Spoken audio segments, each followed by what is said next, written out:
Um, I'm not even gonna lie, y'all. Like, this one hurts, bro.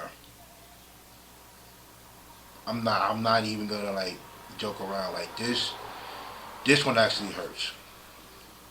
Um, I grew up like like we all have like those artists or that celebrity that we just grew up watching our entire lives, like throughout their entire career, and DMX was one of them. Like like I remember when the first CD or project that I got from him was "It's Dark and Hell Is Hot," and that came out in the late '90s. And you know what was so crazy about it? I didn't even get it in a CD. I got it in a cassette tape. Like, this is how far back we go back in music, where I mean, it was more expensive to get the CD, but we got it in cassette tapes. I'm talking about the cassette tapes where we had to, like, there was a side A and a side B, so we had to flip it over to listen to the second half of the album. And oh man, DMX is such a legend, bro. Like like to me, DMX is top 10, top 15 best rappers of all time, top 10, top 15 of all time to me. And I remember like me being in high school, and when he came out with "Let's Get It On" with him and Swiss Beats, like I played that song damn near before every football game, cause that was one of the songs that like got me hyped. And then even during my high school days, where we had like we used to burn CDs back in the day. So I feel so old now, but yeah, we used to burn CDs, and we came up with a playlist in the locker room to just put songs in there, and DMX, that was one of them. The "Let's Get It On" joint, like that, man. We play that joint every Friday night. Every Friday night, man. And I remember when he had a few videos with "What These Bitches Want," like legendary video. A lot, like that's when music video, like that's when people cared about music videos. That's when we sat and watched 106 in Park, watched The Basement on BET, and we used to actually watch the music videos, and we were entertained by it. DMX, he had like I think 4 or 5 videos. He had "How's It Going Down" was one of them, and I forget others, man. But DMX had some bangers, dog. Like his first 3 albums, Then There Was X, "It's Dark and Hell Is Hot," and I forget the other one, but yeah, those. And a lot of people really don't talk about. A lot of people didn't talk about the Great Depression and Grand Champ and his other albums that he put out. But I'm just honestly, and I'm also so glad that he got a chance to do verses. I was so grateful, so thankful that he was able to do a verses, cause I was glued to my seat. I sat up all night listening, to the verses, man. And him and Snoop Dogg put on the show, but I had DMX going in because I just love DMX music. I loved his music, and he rapped. I don't know too many people who rapped with both Jay-Z and Nas.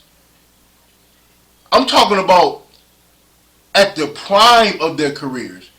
Like, he rapped with Nas when, I'm talking about in the middle of it was written and I Am and God's Plan. I'm talking about, or Stillmatic. I'm talking about that Nas.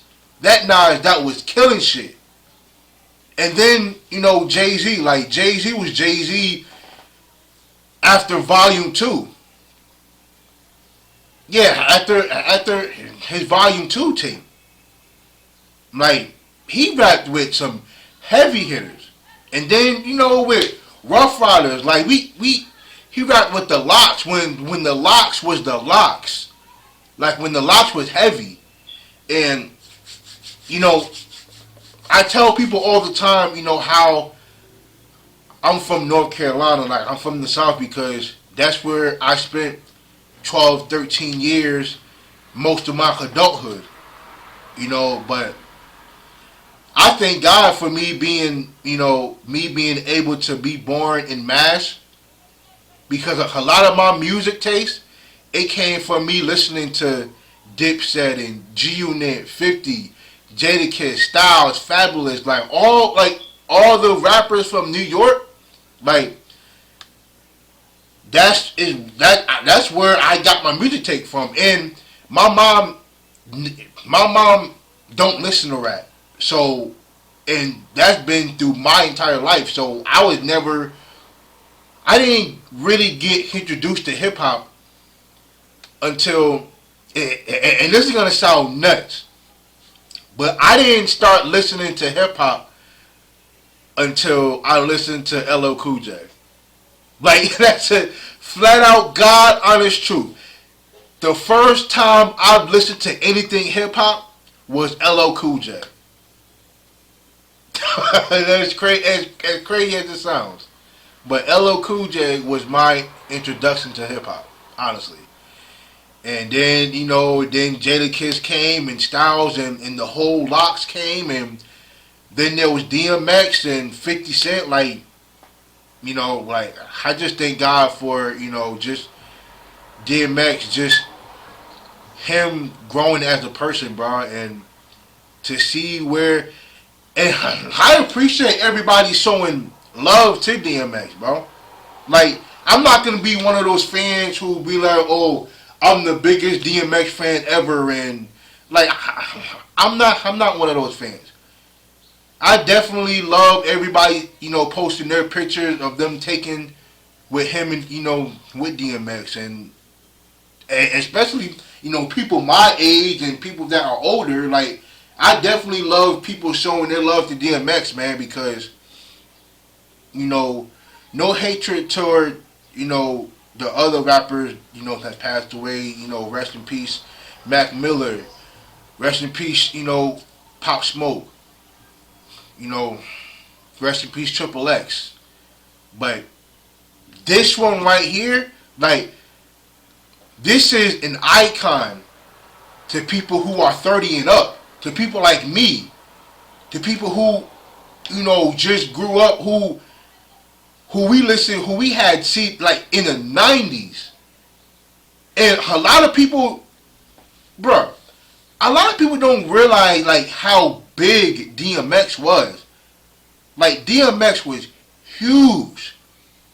And then, look, when you rap with two of the biggest rappers in New York at the time, like, especially in the late 90s, early 2000s, like, Nas and Jay-Z ran New York. Like Nas and Jay-Z ran New York. Up until 50 showed up. Then, it was a competition there. But, man, DMX, man. Oh, man. This one really hurts, but it was honestly real sickening too, just looking at all the people posting rest in peace when he didn't pass away yet. Like, there were so many people who were quick to say rest in peace first, and there were so many people putting stuff out there that they didn't know nothing about. And I'm like, and I'm seeing it on my timeline, and I'm like, why are so many people saying rest in peace when his family didn't put nothing out yet. Like, not only his family members, but his manager had to put out something like, yo, like, he's not dead yet. He's still on bed rest. Like, he's still on life support. And that was just nasty in itself. And then I saw something like, well, I listened to something early this morning on the Breakfast Club where it was a lady who put out an article in New York who put out about how many homes he lost and his bad businesses and his investments and stuff. And I'm like, why would you put out a story like that when this dude is literally fighting for his life? Like honestly fighting for his life, when you put out something, about his homes he lost and his addiction and all that. Like, we don't care about that shit. We love DMX regardless, bro. Like, it was just mad sickening to see, man. But all in all, man, like, yo, run them numbers up for DMX on Apple, on Spotify, on SoundCloud, on YouTube. We gotta run these numbers up.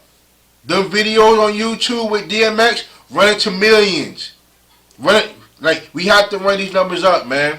Gotta show our support for DMX and his family, man. Like, I mean, this is one of the hardest days, like, in terms of losing a celebrity, man. Cause honestly, like, this one hurts. I'm not even gonna lie. It really does.